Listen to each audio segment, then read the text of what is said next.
এই মুহূর্তে আমরা দাঁড়িয়ে রয়েছি ঢোলা থানার অন্তর্গত ঢোলা থানার সামনে। ক্যামেরা পার্সনকে দেখাতে বলবো, ঢোলা থানা কিন্তু আমরা দাঁড়িয়ে রয়েছি।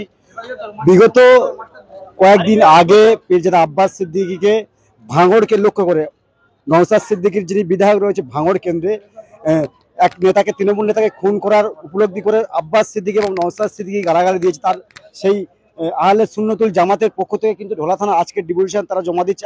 আহলে সুন্নতুল জামাতের পক্ষ থেকে আমাদের সঙ্গে কর্মীরা রয়েছে। ঠিক কি কারণে আজকের ডিভিশন জমা?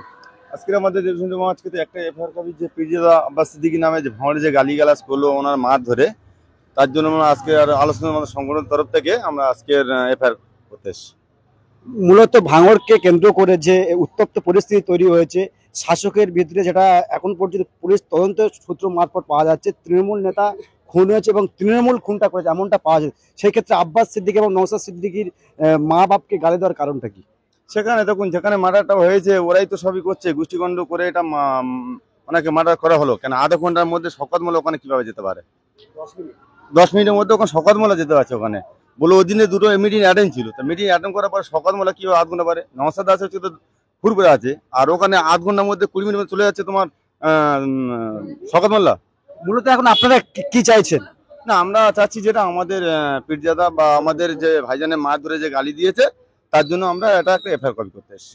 এফআইআর কি পুলিশ নেবে? হ্যাঁ, অবশ্যই নেবে, কারণ আমরা রিসিভ করে নেবো, অবশ্যই নেবে, কেন নেবে না? কবে আপনারা হ্যাঁ এখান থেকে যাবেন? হ্যাঁ, নিতে হবে। এখন কি চাইছে? গ্রেফতারি দাবি করছে? হ্যাঁ, গ্রেপ্তার ওই যে চারজন যে গালি দিয়েছে এটা আমরা গ্রেপ্তারের দাবি করছি আমরা।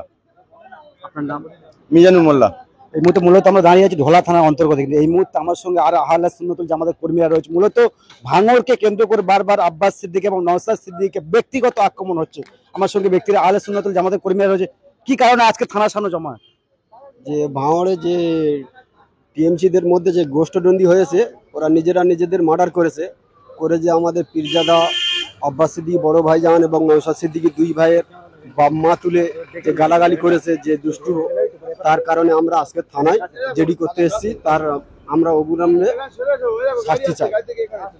মূলত আজকে যে আপনারা ডিভিশন জমা দেবে ঢোলা থানায়, মূলত আব্বাস সিদ্দিকী নওশাদ সিদ্দিকী বারবার শাসকের পক্ষ থেকে যে আক্রমণ করা হচ্ছে, ব্যক্তিগত আক্রমণ, এগুলো কেন? কি চাইছেন আপনারা এখন? আমরা চাচ্ছি ওরা নিজেরা গোষ্ঠীদ্বন্দ্বী করে ওর মারছে, আমাদের ঘাড়ে দোষটা চেপে দেওয়ার চেষ্টা করছে। আব্বাস সিদ্দিকীর ক্ষেত্রে নওশাদ সিদ্দিকীকে বললে কিছুক্ষণের জন্য মেনে নেওয়া যেতে পারে, কিন্তু আর নওশাদ আব্বাস সিদ্দিকী কেন বলা হলো? আব্বাস সিদ্দিকী গালাগালি করতে ওইটা আসল খুনি। মেন তো ওরাই খুনটা করেছে, করে আমাদের যে বড় ভাই জানে আব্বা মা তুলে যে গালাগালি করেছে, তার কারণে যে গালাগালিটা করেছে তার অবিলম্বে গ্রেফতার করতে হবে। সেই কারণে আমরা ঢোলা থানায় এসেছি এফআইআর করতে। আহলে সুন্নতুল জামাতের তরফ থেকে আমরা এফআইআর করতে এসেছি। এই মুহূর্তে শুনতে পাচ্ছেন আহলে সুন্নতুল জামাতের কর্মীরা যারা রয়েছে, মূলত আব্বাস সিদ্দিকীকে বারবার আমরা দেখেছি ভাঙড় থেকে আক্রমণ করা হয়েছে, তার গাড়ি ভাঙচুর করা হয়েছে। 2016 থেকে আজ পর্যন্ত ভাঙড়ে আক্রমণ করা হচ্ছে। কিন্তু কয়েকদিন আগে মূলত দেখলাম আমরা আব্বাস সিদ্দিকী এবং নওশাদ সিদ্দিকীকে পরিবার তুলে তাকে গাল দেওয়া হচ্ছে। কেন, কি কারণ? আমার সঙ্গে কর্মীরা রয়েছে, আমরা জেনে নেবো ঠিক কি কারণে গাল দেওয়া হয়েছে।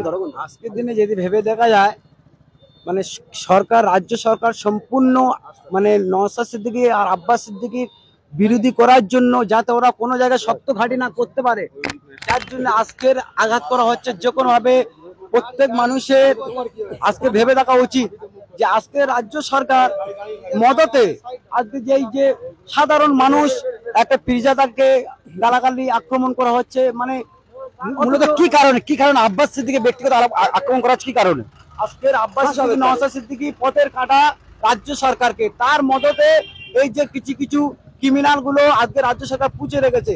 সবচেয়ে বড় কথা এইটা, এই ক্রিমিনালকে গ্রেপ্তার করা এখন তো জরুরি, না হলে আজকে সমাজটাকে আজকে রাজ্য সরকার মদতে ধ্বংস করে দিচ্ছে। এখন মূলত কি চাইছেন আপনারা? ওকে তো গ্রেপ্তার করতেই হবে।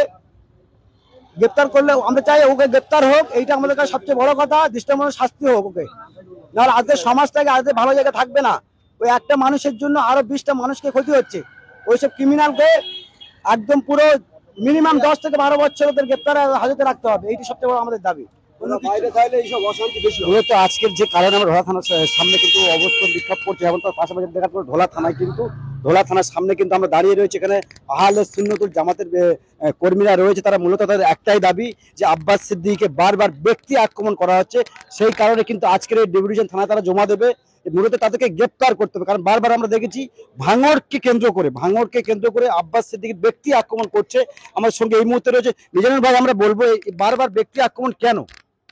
দেখুন, সমাজ বিরোধী যারা করছে তাদের কোনো আক্রমণ আসছে না। একটা পীরজাদা আব্বাস সিদ্দিকী, উনি একটা পীরজাদা, উনি ভালো কাজ করতে পারতো না, বাধা আসবেই, এটাই তো চলছে। মূলত যে আব্বাস সিদ্দিকীকে গালিগালাজ করেছে তার বাবা মা তুলে, তো সেই ক্ষেত্রে বলা যেতে পারে যে যেখানে মার্ডারটা হয়েছিল আর কি, সেখানটায় গালাগালি আমরা দেখেছি, সোশ্যাল মিডিয়া ভাইরাল ভিডিও হয়েছে। আমরা বলছি মার্ডারের আধা ঘন্টা পরে সেখানে ক্যানিং পূর্বের বিধায়ক কিভাবে এলো আধা ঘন্টার মধ্যে?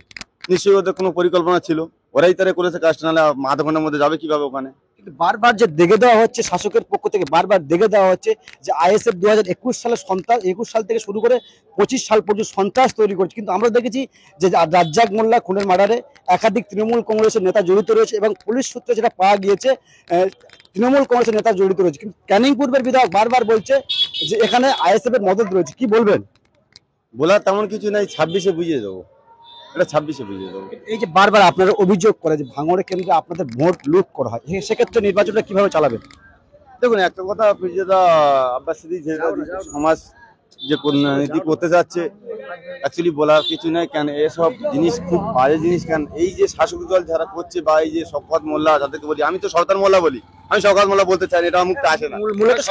মূলত শাসক কি ভয় পাচ্ছে? হ্যাঁ, সেটাই তো, একমাত্র ওই আব্বাস সিদ্দিকী থেকেই ভয় পাচ্ছে।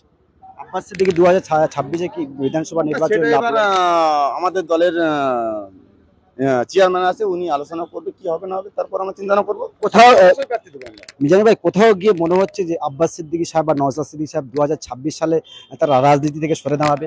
না না না, বারবার আপনাদের উপর আক্রমণ, যেভাবে আক্রমণ হচ্ছে। আমরা সরবো না, আমরা হচ্ছে গরিব সেবা, মানুষ সেবা করতেছি, সরাসরি কোনো গল্প নাই।